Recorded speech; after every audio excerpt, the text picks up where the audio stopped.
United States military.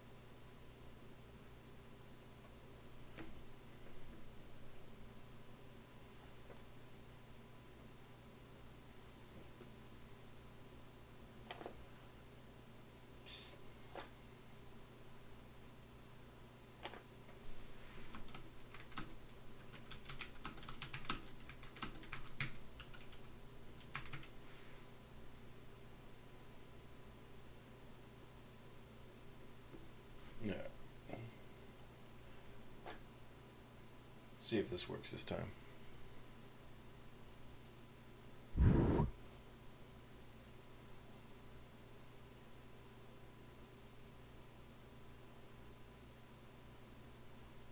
Alright. See what we do with the chat window.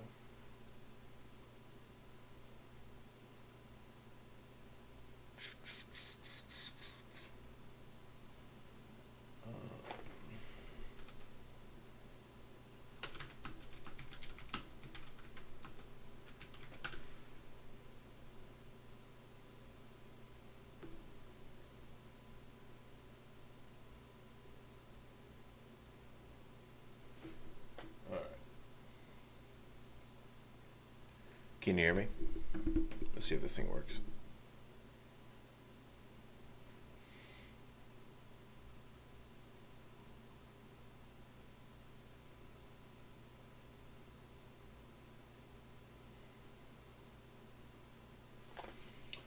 Alright. Tools.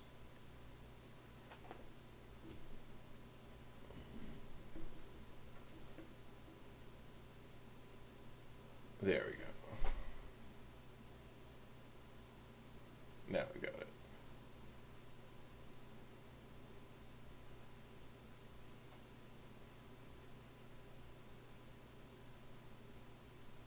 Alright, I think we're up and running now.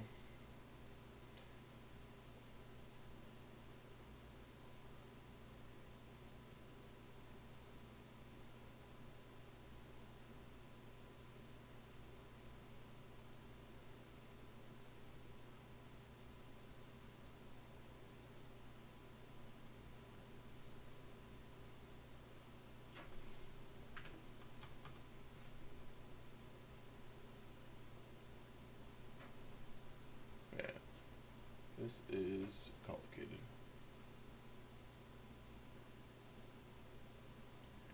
Got bit rates and everything.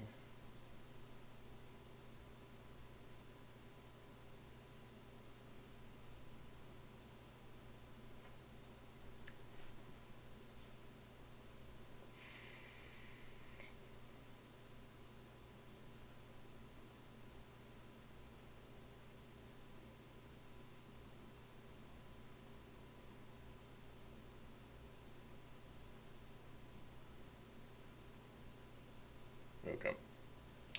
Alright, I think we are up and running. Settings look decent.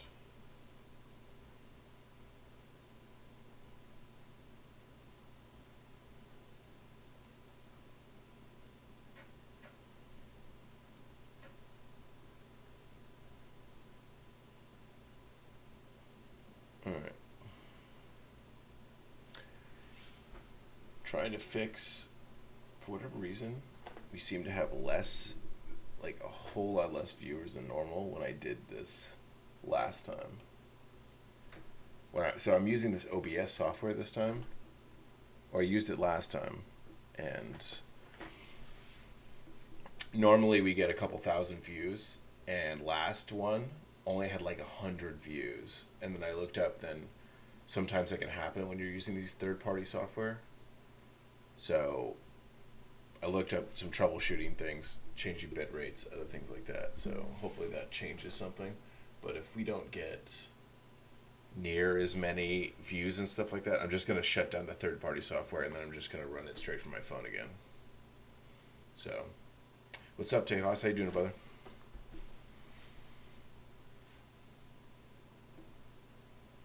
Can you guys hear me okay? So, my headphones died last time, and so I had to get some new ones. So I got the IEMs.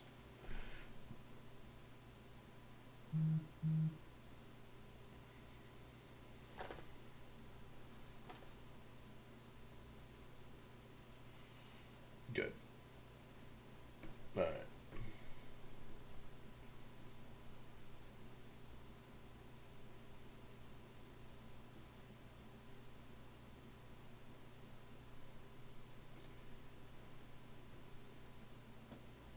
He's got face cam in the corner now. Yeah. Yeah, we're trying to be legit up in here. That's not where that goes. So, okay. Yeah, so as I was saying, so normally whenever the streams that I've done, we have like a couple thousand views and everything like that. And the last time we did this was the first time using this third party software where it allows me to stream and screen share through OBS. We got like 100, so we got like a tenth of what we did. So I just by chance I looked it up, and apparently it's not the most uncommon issue, and it had something to do with changing video bit rates or anything like that. All I know is I normally get a couple thousand views, and we got 100 last time. So it just seemed like even the ones where I go to the gym, I tested it again on what is it, whatever day I worked out this past week. Oh, it was Wednesday, and went back up to a couple thousand views. So the only difference is this process of elimination is the fact that we're using OBS. So I troubleshooted a couple things, see what we're looking at. I changed some video bitrate stuff around. Maybe it'll help, maybe it don't. But we'll see. We'll give it a shot. But yeah. So I figure we give it like 5-10 minutes. And then if not, I want to switch back to my phone and we'll just do the stream from there, and then we'll see if it makes a difference.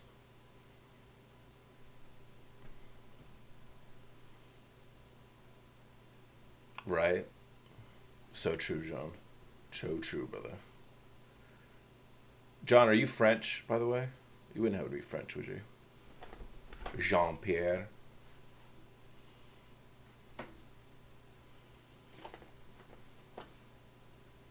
Yeah.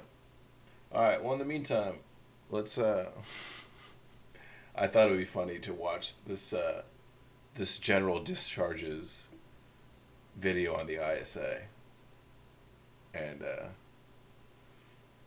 go through this. What do you guys think? Only find a few Sorry. United States military special operations units are shrouded in secrecy. While you can find what seems to be a decent chunk of information about them online, in reality, that's just the tip of the iceberg. A vast majority about who they are and what they do is classified. This lack of information is seen on an extreme level with the 5 Tier 1 units in JSOC, but one unit's secrecy stands out among the rest. That unit would be the US Army's Intelligence Support Activity. And to be honest, boys, too secretive for their own good. Or ISA for short. The ISA doesn't get the limelight like Delta Force or SEAL Team 6, and chances are, many people don't even know this unit exists. Hell, you can only find a few allegedly verified photos of them out there, so don't think the footage used is going to be of this unit. It's highly unlikely the ISA is going to be filming vlogs for us anytime soon. So with all of that said, what's the story behind the Intelligence Support Activity? You know, what was their, now I have to think about it, what was their original name? Was it Fog, right?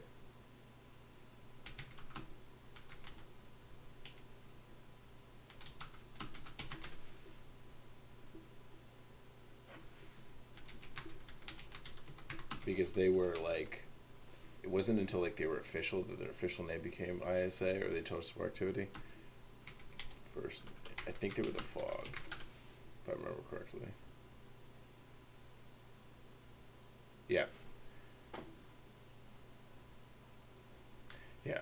So it was they were the Forward Operations Group until they were made of like official into, I forget what exactly was the catalyst that started that, but Why is this arguably the most secret of special operations units in the entire US military? And what is publicly known about them? We're going to answer all those questions for you and much more. What's up everyone? I'm Veteran Vinny, the voice behind General Discharge. Join us as we take a deep dive into the most secretive Tier 1 units in JSOC. This is Intelligence Support Activity. Before it was known as the Intelligence Support Activity, it was called the Field Operations Group, which There you go. It was actually the first time I'm watching this video. was stood up in the summer of 1980 to help take part in a second attempt to rescue U.S. hostages held in the Tehran embassy after the failure of Operation Eagle Claw. Because that operation had highlighted a shortfall in U.S. military intelligence gathering, leadership wanted to create a covert special operations unit dedicated to doing just that. So basically, they had a horrible relationship with the CIA, the military did at the back at that time. And they had sources on the ground and didn't want to give up the information. And so the military was pissed and decided to essentially needed to create that capability within the military. And then that was the concept of creating FOG, which would later become the Intelligence Support Activity. When the Field Operations Group was created, it operated in Iran under the command of Colonel Jerry King, where it would execute various covert intelligence gathering missions. Yeah, and then if you guys want, it's not the most exciting read, but Killer Elite covers all this different stuff. Time came to conduct the second rescue attempt for the hostages, the mission was scrapped. Despite that happening, the Field Operations Group would not be disbanded, but would be enlarged. The US government saw great value in having improved ground intelligence capabilities for future special operations, and even though they had the CIA doing that stuff, they thought the more the merrier. Thus, on it's a nice political way to put it. They just had a horrible relationship and they didn't expect the CIA ever to help them. March 3, 1981, the Field Operations Group was converted into a permanent Special Operations Unit and renamed the U.S. Army Intelligence Support Activity. Their logo, which depicts an American bald eagle grasping a claymore, surrounded by a kilt belt, inscribed with the Latin phrase that translates to "Truth overcomes all bonds," is pretty badass. Present day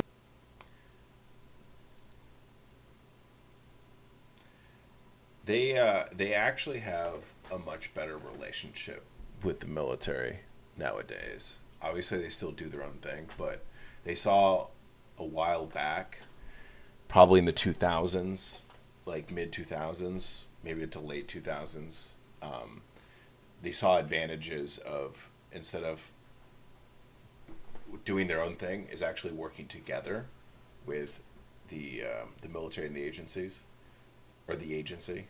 And one of the reasons for that was because of authorities, because you have different types of authorities, different title authorities, and they started working together to sort of use their different authorities to accomplish stuff.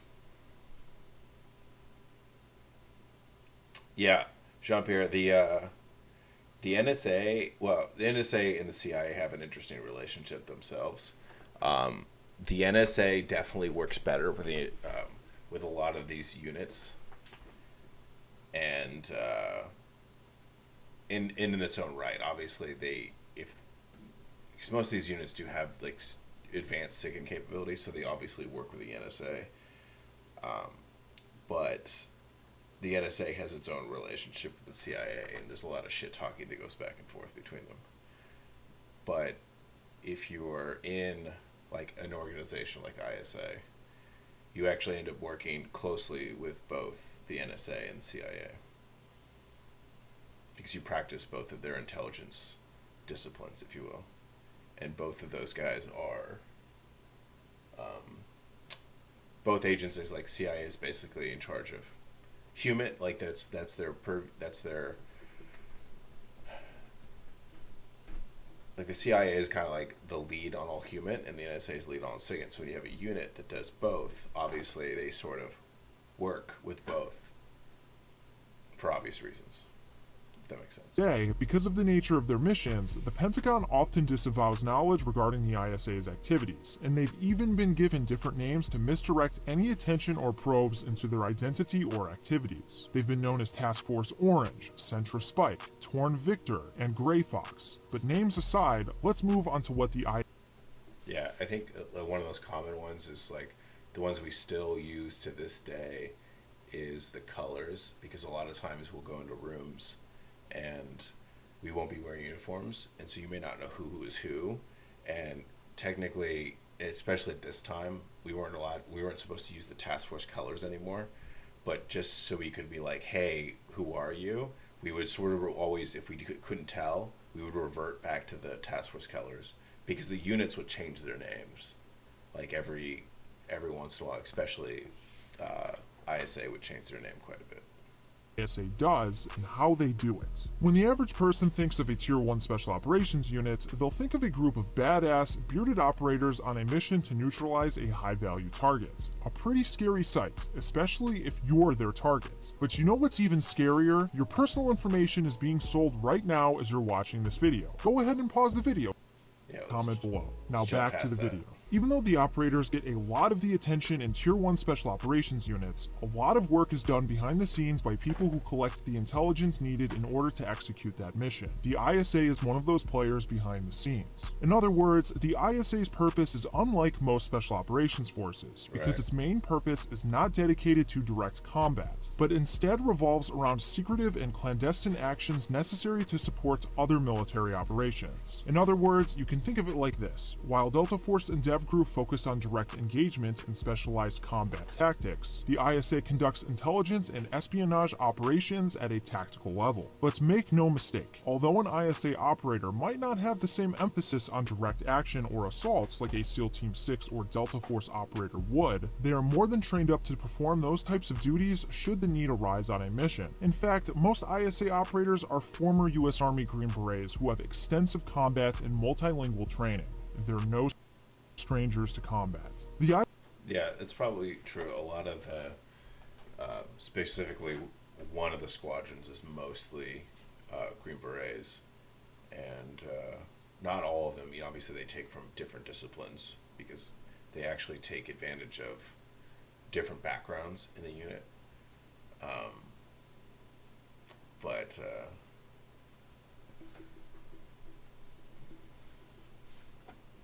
actually, let's go back to that real quick. Those types of duties. Oh, that's what I was gonna say. So, there's a rumored to be a tactical detachment within the unit that specifically sports blue and green, and one of the reasons they have to be as tactically proficient, they have to be able to at least keep up when they're running around with green and blue.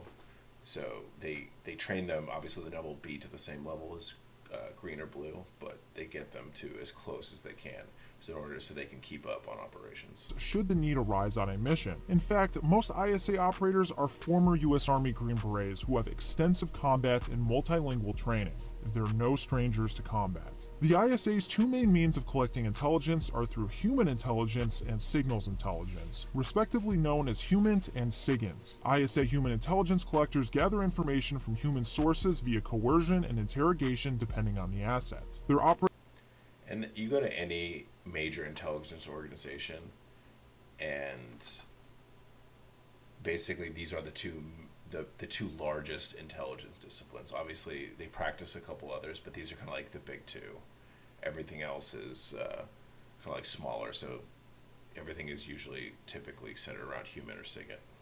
operators are masters of screening, tactical questioning, interrogation, and liaison operations, which enable them to collect the best intelligence possible. As for signals intelligence, ISA operators gather it primarily by intercepting enemy communications or sending an operator to physically bug a target. And ISA's purported structure generally reflects what we've just discussed. It's believed that the ISA consists of a few squadrons, each with their own purpose. There's the Operations Squadron, sometimes referred to as the Human Intelligence or Ground Squadron, which functions. Which is actually the original squadron. The first squadron, basically. As the ISA's Human Intelligence Collection Squadron. Then there's the Signals Intelligence Squadron, which you can tell by the name is responsible for the ISA's Signals Intelligence mission. There's also the Mission Support Squadron, and while the breakdown of this squadron isn't exactly known, it likely contains logistical support for the two operational squadrons, such as procuring equipment, obtaining funding for operations or training, and human resources functions. It's also So, like I was saying, that the two main disciplines for intelligence are human and SIGINT, and because it is an intelligence organization, rumor has it is that these are the two main operational squadrons, and everything else in the unit is some sort of a support squadron.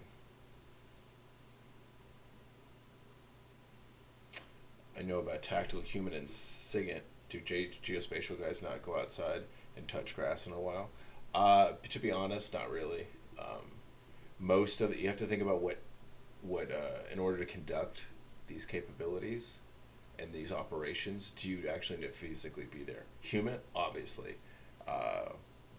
There's certain levels of SIGINT that needs to be there. Like there's close tactical SIGINT that needs to be done, and then those guys will be on operations and stuff like that. So it all depends on the range. Most geospatial stuff does not require you to be in the field.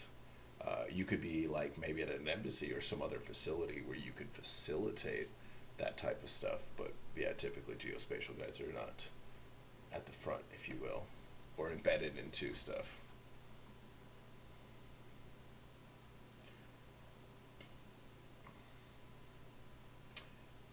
Chicken Stars, what was the most useful piece of kit you carried that wasn't a weapon? A radio. Whatever your communications device is, whether it's a radio or a cell phone, communication is key, my friend. Without it, you can't do anything, and you can't communicate any sort of intelligence back. So, important to note that within these squadrons, there are cyber ops teams, technology ops teams, and mission support teams, who are all utilized and leveraged to conduct specialized tasks for missions. You know what? Oh, that's probably a close second. I would say sport comes right after radio. Success. Never forget about the support personnel in a special operations unit. They do more than you think. So, with how specialized the mission of the Absolutely. You guys have to remember, especially in the tier 1 organizations. So in a lot of other places, like let's just say like an SF unit, there are a lot of support people, but there's also like the ratio of support people to like how the SF operators or the Green Berets is probably, I don't know, like 1 to 1 or 1 to 2. In these tier 1 units, it's like much higher. There's like huge support. Like for every operator, there's like 5 to 10 support people. Yeah, it's a lot. So like it's very common to have like in one of these tier 1 units you have 300 operators, but you have 3,000 support people.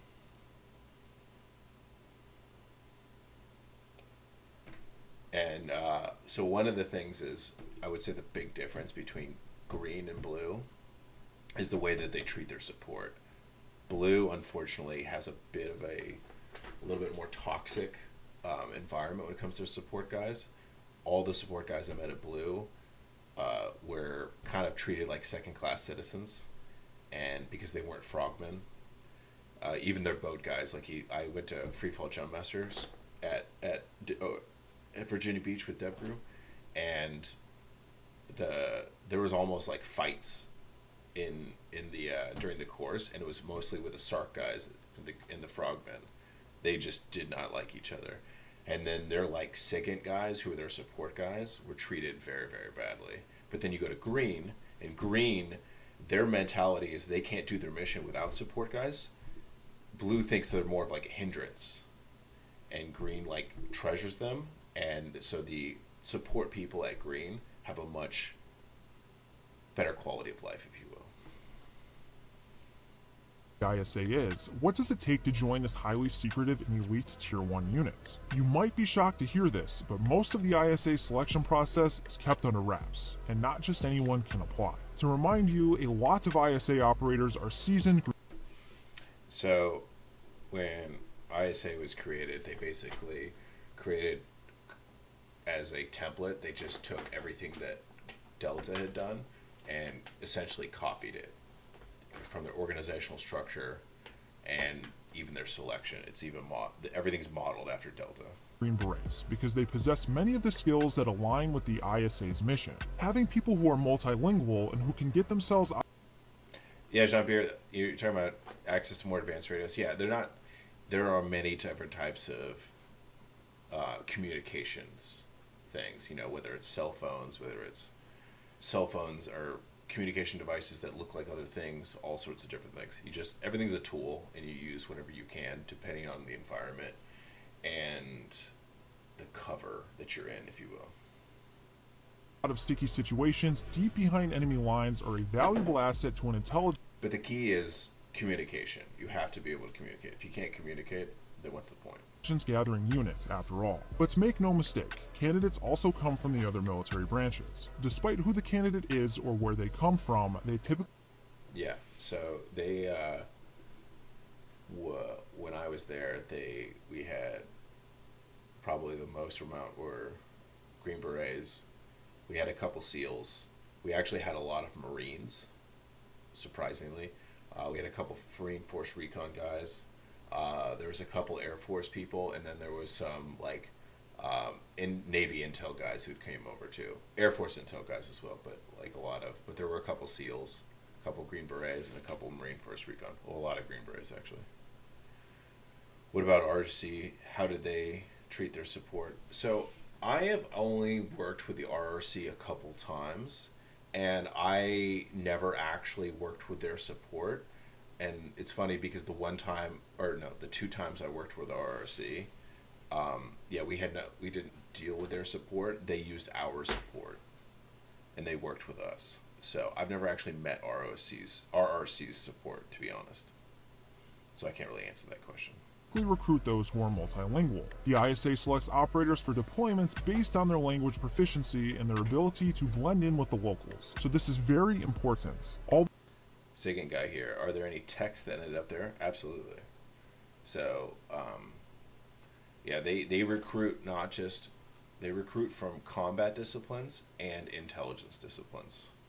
So, if you're a combat guy, they'll take you, and then they'll try to teach you intelligence. And your intelligence, obviously, you've already got the basics of the intelligence, and then they'll teach you some tactical abilities, and that way you can be as proficient as an operative or an operator as they can make you. But it's definitely a good place for if you're a SIGINT guy. Those who try out for ISA will receive a lengthy background investigation and extensive psychological testing. If they pass through those initial humps, depending on if they're an operator or support personnel, they'll receive further training in a specialized training course. The selection process for ISA operators prioritizes physical skill for field operations and a skill for intelligence operations. Candidates will be taught infiltration techniques, advanced air operations, offensive and off-road driving, personal defensive measures, and communications. They'll also learn different espionage and intelligence methods to help them carry out their essential human intelligence operations, as well as more technical training on signals intelligence, like transmission and signals interpretation. Once they receive their foundational training, ISA operators will often continue to sharpen their skills, and will train alongside other specialists in the intelligence community, such as with the CIA. The intelligence support activity, like all the other Tier 1 units, isn't something that you can just join from your recruiter's office. Generally, Tier 1... So, one of the things that they started seeing an issue was that everybody had like one intelligence discipline, but what they really wanted was for each operator, what we would call a full spectrum operative or operator. And they wanted you to actually, if you were a SIGINT guy, they wanted you to learn HUMINT. If you were HUMINT, they wanted you to learn SIGINT. So you, by yourself, had the capability to do both. And this is where they wanted to go, instead of just your typical MOS thing, which is like, this is my lane, I'm going to stay in it. There was no reason for you not to be able to do all of it. And that was sort of the thing that they wanted, were starting to push towards and work towards, is they wanted the SIGINT guys to learn HUMINT abilities, and they wanted the HUMINT guys to learn SIGINT abilities. So, and obviously there was, because of old school mentality, there was a lot of pushback for this, but it's definitely been where it's been heading. So they're trying to combine the intelligence disciplines so everybody has the capability to do multiple intelligence disciplines, especially if you're working in either small teams or individuals.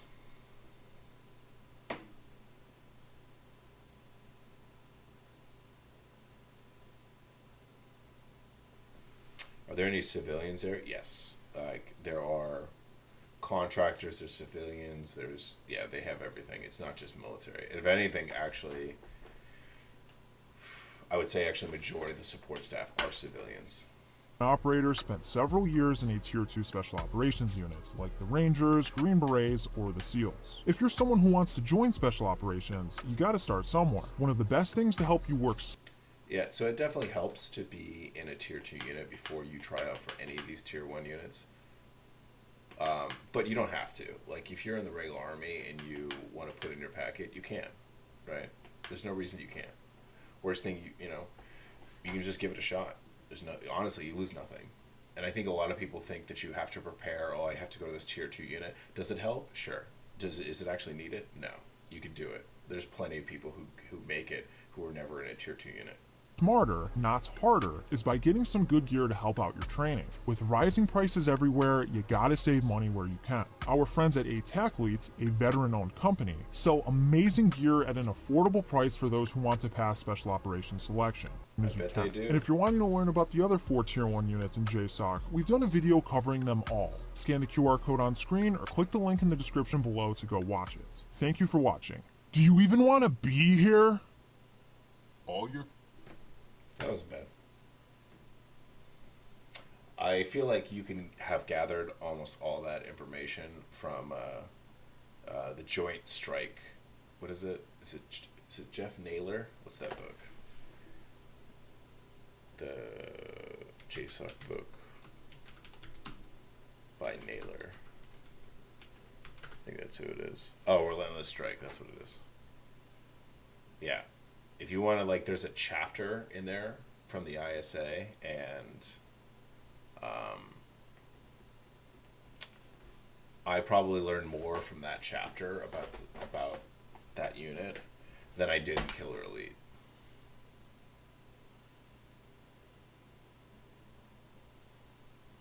Um, 308, just being tabbed help. Well, it doesn't hurt. Like, obviously, if you've been through Ranger School, and you've been through RASP and everything like that, you've got a lot of experience about kind of going to selections and how to deal with really shitty situations, being in environments where they're designed to make you quit, and you've been through that, you know how to go through that, so that helps. There's obviously a lot of other good things that help. Like I said, this goes back to if you're coming from a tier 2 organization, it definitely helps. Mainly, you kind of have an experience. You kind of already know a little bit what to expect, but it's not a requirement. You're not going to fail just because you're never in a tier 2 organization. So, okay. So I've been watching this thing, and we've definitely been struggling to get as many concurrent viewers. So guys, what I'm going to do right now is I'm going to shut the stream down. I'm going to do it from my phone outside of OBS, and then we're going to just kind of see if that fixes this issue, and to see if OBS is the one causing this particular issue of why the stream is really not really getting reached out there. So, all right, so I'm going to shut it down real quick, and then in about 2 minutes, I should be back up. So if you guys would be awesome and be patient, we're going to switch this around, and I'm going to come back up on my phone and just do this straight from the YouTube live app. All right, I'll see you guys in a second.